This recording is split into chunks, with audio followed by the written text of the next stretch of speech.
আলাইকুম। কেমন আছেন আপনারা সবাই? দুপুরবেলা একটু ঘুমাইছিলাম বন্ধুরা।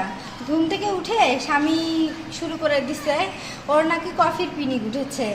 ব্যাস, ওর জন্য কফি বানাইতে আসলাম। এখন নাকি বাসার সবাই কফি খাবে, আর আমি বাসার সবার জন্য কীভাবে খুব সহজে আর তাড়াতাড়ি কফি তৈরি করি সেটা আজকে আপনাদের সঙ্গে শেয়ার করব। এই দেখেন, বাসার সবার জন্য যখন কফি বানাই তখন একটা বড় মগের মধ্যে দুধ ঢেলে নিই। বাসায় কিন্তু আছে 5 জন বন্ধুরা, কিন্তু আমি কফি হচ্ছে 3টে দিব। এটা হচ্ছে মানে বেশি করে যখন করি তখন হচ্ছে এটা তার উপকারিতা। আর আমাদের বাসায় আবার কেউ হচ্ছে গরম পানি দিয়ে কফি খেতে চায় না, এরা আবার চা খোর, কফি খোর, মানে এদের বাসায় সব কিছুই আছে। মানে এরা কখনো ডায়েট কন্ট্রোল করে না। ও, এটা আমাদের বাসা, তোমার বাসা নয়, তাই না? আমার বাসা তো পরে হয়েছি। আসলে তোমরা ডায়েট কন্ট্রোল করতে জানো না, এভাবে কেউ কফি খায়? এটা তো একদম। আচ্ছা, তুমি নাকি খান বংশের মেয়ে, তো তোমার তো খান নিয়ে আপত্তি কেন? আমি খান বংশের মেয়ে হলেও শোনো, মনটাকে সতেজ রাখার জন্য এই দুধ দিয়ে কফি খাবা, একদম মন ফ্রেশ। তো মন ফ্রেশ তো সব ফ্রেশ। এটা হচ্ছে মাঝে মাঝে করা যায়, কিন্তু তোমরা তো একদম সচরাচর করো। খেতে ভালো লাগে, তাই তো। খেতে ভালো লাগলে হবে না, শরীরের দিকেও তাকাতে হবে। আরে প্রতিদিন তো খাই না, সপ্তাহে 2-1 দিন, এটা স্বাভাবিক। আচ্ছা, তুমি কথা বলতে বলতে এটা কয়টা কপি দিছো? 3টা দিয়েছি। এটাই হবে, চিল্লাইও না। আর এগুলো তুমি পরে চুপি চুপি একা একা খাবে? না, আমি খাবো না, তোমাদেরকেই খাওয়াবো। দেখি সামান্য চিনি অল্প দিও। সামান্য একটু চিনি দিলাম। হ্যাঁ, ঠিক আছে।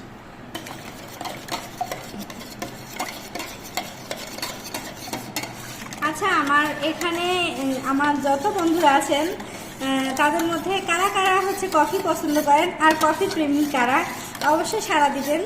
আমার থেকেও কিন্তু আমার হাজব্যান্ড ফ্যামিলি বা আমার হাজব্যান্ড হচ্ছে কি কফি বেশি ভালোবাসে। আমি ভালোবাসি ওদের দেখা দেখি একটু একটু।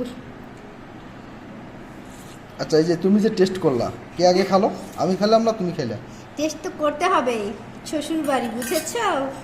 আচ্ছা, তুমি আগে খাও আর আমাদেরকে দোষ দাও। আচ্ছা, সুন্দর হয়েছে তাই না?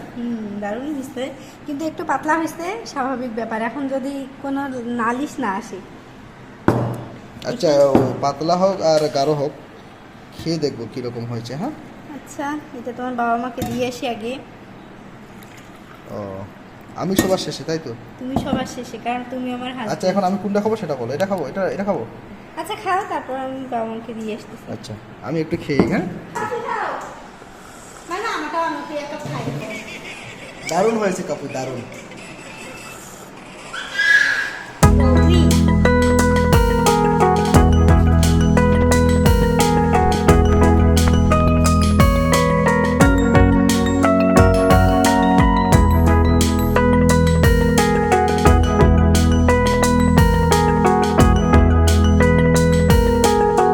বন্ধুরা, সবাইকে কফি খাওয়ার পর আমি চলে আসলাম একটা জিনিস আপনাদের সঙ্গে শেয়ার করার জন্য, যে জিনিসটা আমি কিছুদিন ধরে আপনাদের সঙ্গে শেয়ার করতে যাচ্ছি। আপনারা একটু দেখেন বন্ধুরা, আমার এই সজনে গাছটা আমি গত বছর লাগাইছিলাম, সেটা আপনাদের সঙ্গে শেয়ার করেছি।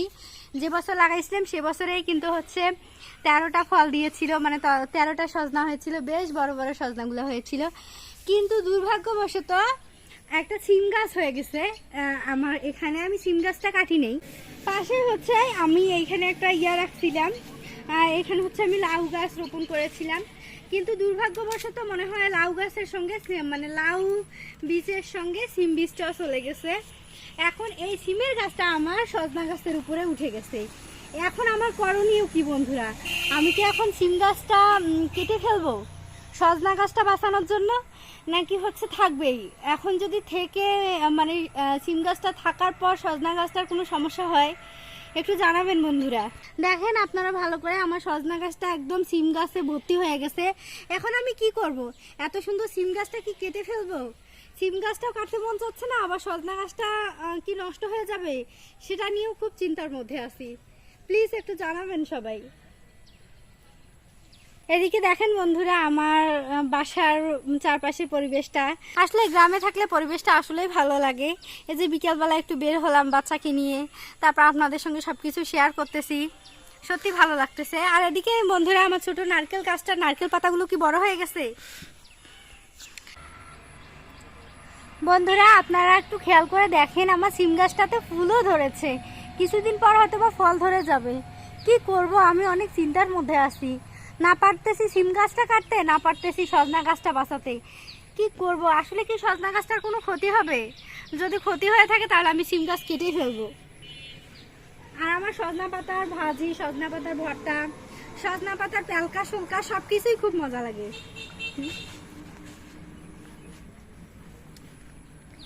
শুধু সজনার উপকারিতা না বন্ধুরা, সজনা পাতার উপকারিতাও কিন্তু অনেক বেশি। দেখেন বন্ধুরা আমার সিম গাছটা কত মোটা হয়েছে, একটা সিম গাছে একদম কত মোটা হয়েছে। ইসরে, সিম গাছটার প্রতিও মায়া লাগতেছে, সজনা গাছটার প্রতিও মায়া লাগতেছে। বন্ধুরা দেখেন আমার বাসার সামনে কত সুন্দর রসুন শাক হয়েছে। আপনাদের এলাকায় এই শাকগুলোকে আসলে কি বলেন জানি না, আমাদের এলাকায় রসুন শাক বলি। আর এই শাকের ভাজিটা এত টেস্ট হয়, যদি আপনারা চান তাহলে এই শাকের একটা রেসিপি আপনাদের মাঝে আমি শেয়ার করব। এত মজার একটা ভাজি হয়, মানে কি বলবো। দেখেন বন্ধুরা এই শাকটা আসলে অনেক টেস্টি হয়। অনেকে নাকফুল শাক বলে, আমাদের এদিকে রসুন শাক বলে, আমার বাবার বাড়ির ওইদিকে আবার নাকফুল শাক বলে।